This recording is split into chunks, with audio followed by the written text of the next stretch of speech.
അസ്സലാമു അലൈക്കും വറഹ്മത്തുള്ളാഹി വബറകാതുഹു. ഞാൻ ഔലിയ മുഹമ്മദ് ഷരീഫ് മണ്ണാർക്കാട്. പ്രിയമുള്ള മുസ്ലിം സമൂഹമേ, നാം എന്തുകൊണ്ട് ഇങ്ങനെയായി? ആ ഒരു ചിന്തയാണ് എന്നെ യഥാർത്ഥ ഇസ്ലാമിലേക്ക് എത്തിച്ചത്. അങ്ങനെ സത്യമതത്തെ ഞാൻ മനസ്സിലാക്കി അതിൽ നിന്ന് ഞാനൊരു പാഠം ഉൾക്കൊണ്ടു. അത്തരം നല്ല കാര്യങ്ങളുടെ ചിന്താശക്തിയെയാണ് അള്ളാഹു സ്വീകരിക്കുക. അത് സത്യത്തിനും ധർമ്മത്തിനും നീതിക്കും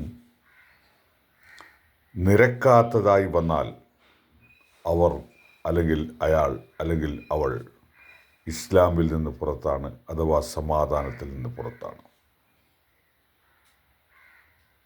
അപ്പോൾ നാം ലോകത്ത് എവിടെ പോയാലും പ്രതിസന്ധികൾ നേരിടേണ്ടി വരുമ്പോൾ അതൊരു പക്ഷേ നമ്മളുടെ സ്വന്തമായിട്ടാവാം, അല്ലെങ്കിൽ മറ്റു മതസ്ഥരിൽ നിന്നാവാം, മറ്റു രാജ്യക്കാരിൽ നിന്നാവാം, അയൽവാസികളിൽ നിന്നാവാം. കൂടുതൽ നമ്മെ ബാധിക്കുന്നു എങ്കിൽ അതിൻ്റെ ഉത്തരവാദി നാം തന്നെയാണ്. അതിന് കാര്യമായ രീതിയിലുള്ള തെറ്റുകൾ നമ്മുടെ ഭാഗത്ത് ഉണ്ട് എന്ന് മനസ്സിലാക്കാനുള്ള ഒരു ബോധം എനിക്കും നിങ്ങൾക്കും ഉണ്ടാവുക. ആ ഒരു ചിന്തയിൽ നിന്നാണ്, ആ ശരിയായ ദർശനത്തിൽ നിന്നാണ് അള്ളാഹു എനിക്ക് മുഅ്മിൻ എന്ന് പറയുന്നത് വിശ്വാസികളെ മൊത്തം ഉൾക്കൊള്ളിച്ചു കൊണ്ടുള്ള വാക്കാണ്. അത് മുസ്ലിമാവാം, ഹിന്ദു ആവാം, ക്രിസ്ത്യാനിയാവാം, യഹൂദനാവാം. പിന്നെ എന്താണ് മുസ്ലിമിനുള്ള പ്രത്യേകത? അവർ ലോകത്ത് എവിടെ സത്യം കണ്ടാലും, സമാധാനം കണ്ടാലും, ശാന്തി കണ്ടാലും, ശാസ്ത്രം കണ്ടാലും, സാങ്കേതിക വിദ്യ കണ്ടാലും, അവർ ഒരുപക്ഷെ നമ്മുടെ ശത്രുവായാൽ പോലും അത് ഉൾക്കൊള്ളുവാനും അത് ജീവിതത്തിൽ പകർത്താനും ശ്രമിക്കും. അത്തരം ഒരു നല്ല സമൂഹത്തെയാണ് അള്ളാഹു ഉയർത്തെഴുന്നേൽപ്പിച്ചിട്ടുള്ളത്. അത് യഹൂദനെയും ചെയ്തിട്ടുണ്ട്, അത് ക്രിസ്ത്യാനിയെയും ചെയ്തിട്ടുണ്ട്, അത് മുസ്ലിമിനെയും ചെയ്തിട്ടുണ്ട്, ഹിന്ദുവിനെയും ചെയ്തിട്ടുണ്ട്. ഇവരെല്ലാം ഒരേ ഒരു സൃഷ്ടാവിൽ നിന്നുള്ള സൃഷ്ടികളാണ് എന്നുള്ള ബോധം നമുക്ക് ആദ്യമുണ്ടാവുക. പിന്നീട് എല്ലാ മതങ്ങളിലും കൂടിക്കലരുകൾ അല്ലെങ്കിൽ കൂടിച്ചേർക്കലുകൾ ഉണ്ടായിട്ടുണ്ട്. അതിൽ ഏറ്റവും വലിയ പ്രതിസന്ധി ലോകത്ത് മുസ്ലിം നാമധാരികളായ ആളുകൾ എന്തു ചെയ്താലും അത് ശരിയും, എന്ത് തെറ്റ് ചെയ്താലും അത് തെറ്റല്ല എന്ന ഒരു വിശ്വാസം നമ്മെ വല്ലാതെ വക്രീകരിച്ചു. അതായത് മുസ്ലിം ആയ നാമധാരികൾ എല്ലാവരും സ്വർഗത്തിലും, അല്ലാത്തവർ എല്ലാവരും കാഫിറുകൾ, അവർ നരകത്തിലുമാണ്.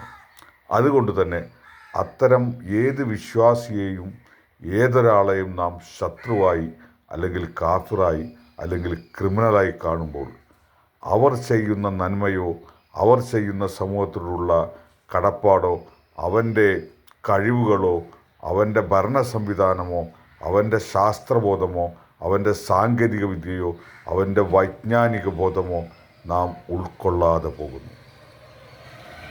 അത് വലിയ പ്രതിസന്ധികൾക്ക് കാരണമാണ്. മാത്രമല്ല, നമ്മുടെ മതനേതാക്കൾ ഈ ഒരു അവസ്ഥയെ ചൂഷണം ചെയ്തുകൊണ്ട് 90% ലോകത്ത് മൊത്തം മുസ്ലിം മതനേതാക്കൾ ക്രിമിനൽ പശ്ചാത്തലമുള്ളവരാണ്. വളരെ കുറച്ച് ആളുകൾ മാത്രമേ ഉള്ളൂ, പക്ഷേ സമൂഹത്തെ മൊത്തം, ലോകം മൊത്തം നിയന്ത്രിക്കുന്നത് ഇത്തരം ക്രിമിനൽ പശ്ചാത്തലമുള്ള മുസ്ലിം മതനേതാക്കളാണ്. അവർക്കെതിരെ സംസാരിക്കാനോ പ്രവർത്തിക്കുവാനോ ഉള്ള ശേഷി നമുക്കില്ല. അങ്ങനെ ഒരു പക്ഷേ ചെയ്താൽ അവർ മറ്റുള്ളവരെ ആക്രമിക്കുന്നതിനേക്കാൾ കൂടുതൽ നമ്മെ ആദ്യം കീഴ്പ്പെടുത്തും അല്ലെങ്കിൽ കൊലപ്പെടുത്തും. ഇത് പേടിച്ചുകൊണ്ടാണ് മുസ്ലിം സമൂഹം ഇവർക്കെതിരെ സംസാരിക്കാത്തത് എന്ന് ഇതര മതസ്ഥരും മറ്റുള്ള എല്ലാ ആളുകളും അറിഞ്ഞിരിക്കുക. ഇൻഷാ അല്ലാഹ് ഇനി യഥാർത്ഥ ഇസ്ലാമിലേക്ക് മടങ്ങുന്ന ആൾക്ക് അവർ ഏകദൈവ വിശ്വാസികളായിരിക്കണം. ഉദാഹരണം, ഈ കാലഘട്ടത്തിലുള്ള സുന്നികൾ പഴയകാല മുശ്രിക്കുകൾക്ക് സമമാണ്. അവർ സമ്പത്ത് കൊള്ളയടിക്കുന്നു.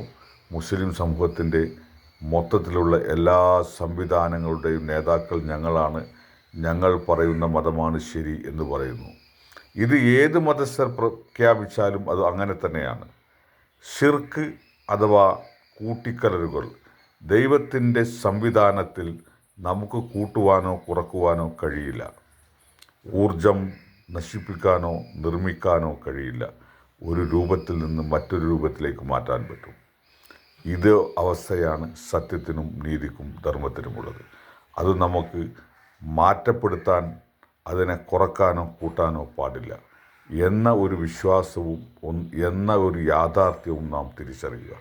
മുസ്ലിം സമൂഹം അത്തരം ക്രിമിനൽ പശ്ചാത്തലമുള്ള നമ്മെ സമ്പത്ത് കൊള്ളയടിക്കാൻ വേണ്ടി യഥാർത്ഥ ഇസ്ലാമിൽ നിന്ന് അഥവാ ഏകദൈവ വിശ്വാസത്തിൽ നിന്ന് മാറ്റി നിൽക്കുന്ന സമൂഹവുമായി ബന്ധപ്പെടാതിരിക്കുക. അതുപോലെ നാം ചെയ്യുന്നത് മാത്രമാണ് ശരി എന്നതിനു പകരം മറ്റുള്ളവർ ചെയ്യുന്നതിൽ ശരിയുമുണ്ടോ തെറ്റുമുണ്ടോ എന്നും നാം ചെയ്യുന്നതിലും ശരിയും തെറ്റുമുണ്ടോ എന്ന് ചിന്തിക്കുകയും അത്തരം ഉണ്ട് എങ്കിൽ തിരുത്തുവാനും അവരോട് മാപ്പ് പറയാനുമുള്ള ഒരു ശേഷി നമുക്കുണ്ടാവട്ടെ. നല്ല ഒരു സമൂഹമായി ലോകത്ത് മുസ്ലിം സമൂഹം മാറട്ടെ. ഇൻഷാ അല്ലാ. ആമീൻ, ആമീൻ, ആമീൻ.